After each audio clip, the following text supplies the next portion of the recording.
Desde Podemos Asturias apostamos por un turismo vinculado a la tierra, al territorio y a la naturaleza. Un turismo que ponga en valor nuestro país, la sosiente, pero que también se convierta en un motor de desarrollo de las zonas rurales y las economías locales frente al empobrecimiento y la despoblación. Les rutes y sendes de Asturias pueden potenciar cases rurales, hoteles, restaurantes, arte y artesanías, agroalimentación, turismo activo y turismo tolaño. Ahora bien, y es difícil poder poner en marcha un verdadero proyecto turístico si la gestión, el mantenimiento y la conservación son un desastre. Si al rollo de una ruta como la del Cares o de una senda como la del Osu, las noticias que nos lleguen son accidentes, abandono, falta de mantenimiento, desidia o irresponsabilidad, y es verdaderamente imposible que se conviertan en un motor de desarrollo y más bien terminen siendo un problema grave de seguridad y una fuente no de riqueza, sino de problemas. Porque una cosa es evidente, si se pone en marcha un proyecto turístico como la senda del Osu y después no se mantiene y se abandona, conviértese en un despilfarro económico.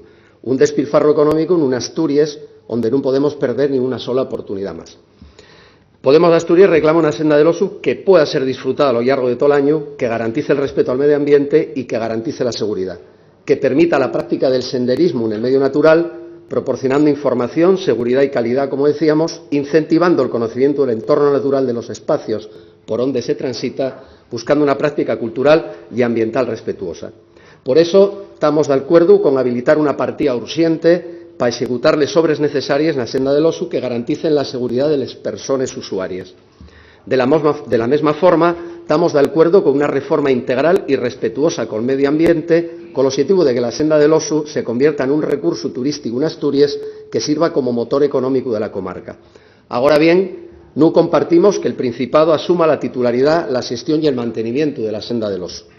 Desde Podemos Asturias queremos que los ayuntamientos y la mancomunidad sigan manteniendo el protagonismo y lo que planteamos es un acuerdo de colaboración con el Principado que permita habilitar partidas económicas en los presupuestos para el mantenimiento y conservación con garantías de la senda del Osu. Por lo tanto, pedimos que se vote la propuesta por puntos, donde Podemos Asturias apoyaremos los puntos 1 y 2, pero no apoyaremos el 3. Muchas gracias.